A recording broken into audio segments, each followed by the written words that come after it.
My name is Maya. I am 27 years old. Today is my wedding day. I'm sitting in a beautiful hotel room.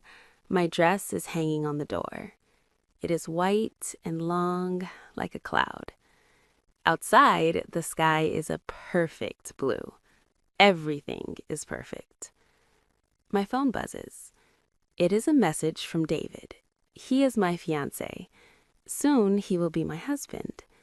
The message says, "Can't wait to see you. I love you more than anything." I smile. David is a good man. He is kind and steady. He works in a bank. He makes me feel safe.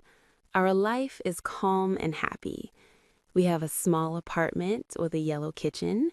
We have 2 matching chairs. It is a good life.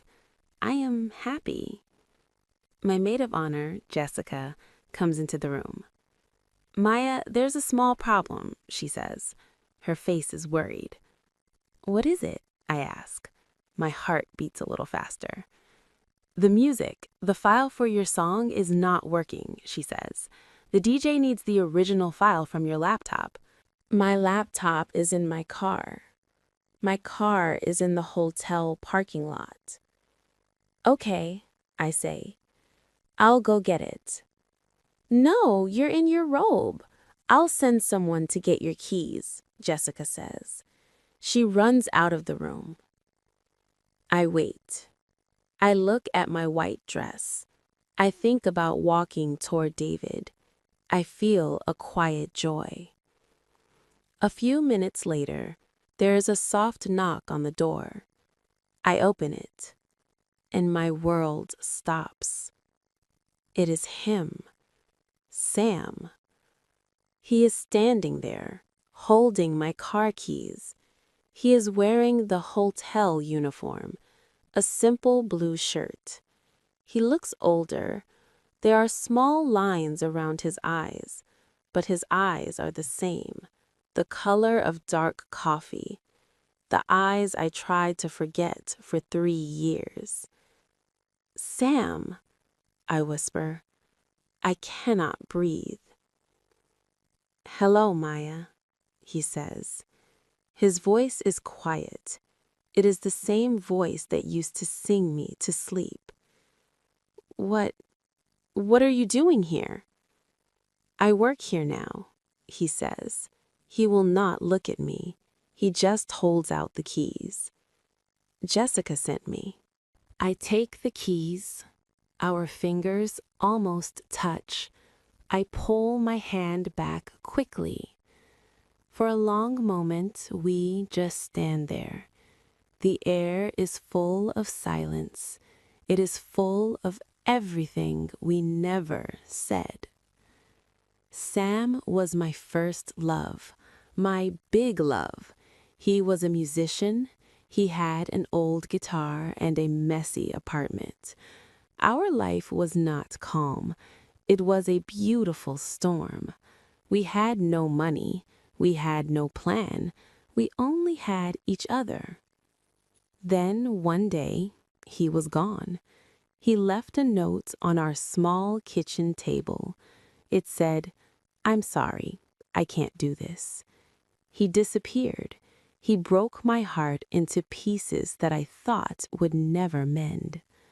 Now he is standing at my door on my wedding day.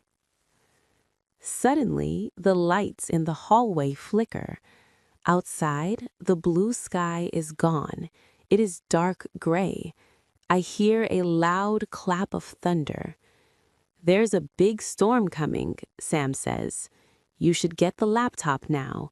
They might close the roads." He is right. I just nod. I walk down the hall. He walks behind me. He is keeping his distance. We go down in the elevator. The silence is so loud. I can hear my own heartbeat. We get to the parking lot. The wind is strong. It pulls at my robe. Rain starts to fall.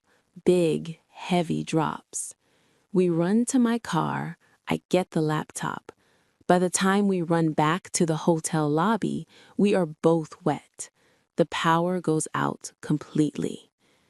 The lobby is dark. People are talking, their voices nervous. Great, Sam says. He runs a hand through his wet hair. It is a gesture I remember so well. My heart aches. The generator will start soon, he says, but we should wait in the back office. It's quieter. He leads me through a dark corridor to a small office. There is one emergency light on the wall. It casts a soft yellow glow. The room is filled with old files and boxes. The only sound is the rain hitting the window. We are alone, trapped by the storm. He sits in a chair. I stand by the door. I want to run, but I can't. You look happy, he says softly. I look at him. His face is gentle in the dim light. I am, I say. It is the truth. Or it was the truth 20 minutes ago. He's a good guy, the one you're marrying? Sam asks. His name is David. And yes, he's a very good guy. That's good, he says, and looks down at his hands. You deserve that. The old anger comes back to me, a small, hot fire in my chest.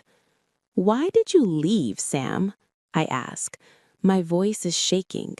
Why did you just disappear? He is silent for a long time. He looks at the rain on the window. Do you remember your father? He finally asks. The question is strange. Of course I remember my father. No, I mean, do you remember that night he came to our apartment? About a week before I left.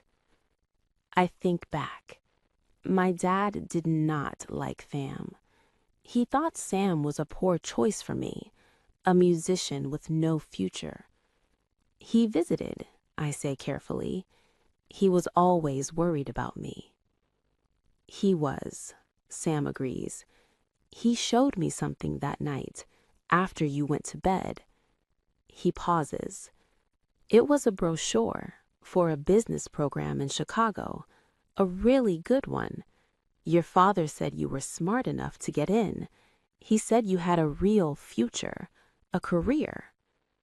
I remember that brochure. My dad gave it to me. I threw it away. I didn't want to go to Chicago. I wanted to stay with Sam. I told my dad I wasn't interested, I say. I know, Sam says. I heard you tell him.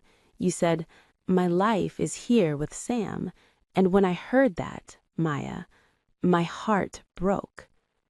I stare at him. This is not the story I know. What are you talking about? I ask.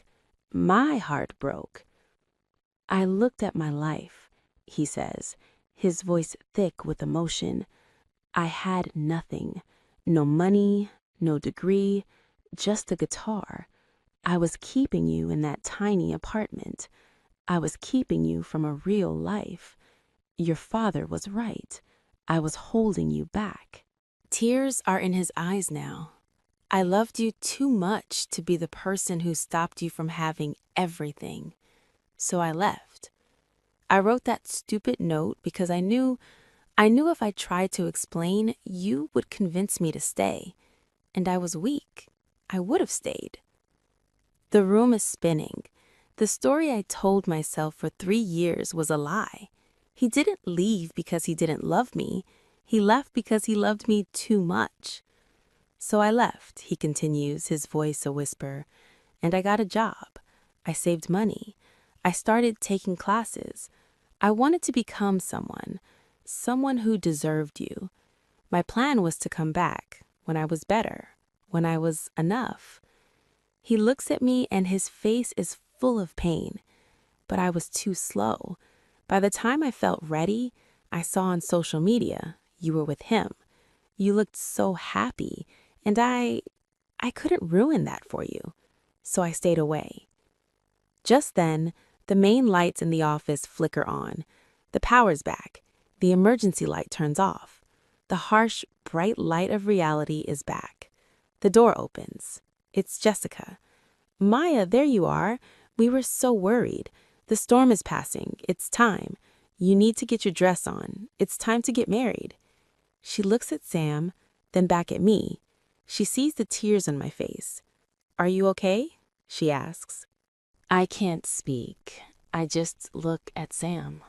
He gives me a small, broken smile. Be happy, Maya, he says. It is the bravest, saddest sound I have ever heard. I turn and walk out of the office. I follow Jessica down the hall. My legs feel like they don't belong to me. I put on my white dress. I look at myself in the mirror. I am a bride. David is waiting for me. A good man. A good life. A safe harbor. But all I can see are Sam's eyes. All I can hear is his voice. He didn't abandon me. He tried to save me. The wedding music starts to play downstairs. It is my cue. I am standing at the top of the stairs. David is at the other end of the aisle, smiling. My whole future is waiting. But my whole past is in a small office down the hall. And for the first time in a very long time, I don't know which way I'm supposed to go. Thanks for listening to my story. If you liked it, hit that subscribe button, drop a comment, and tell me where you're listening from.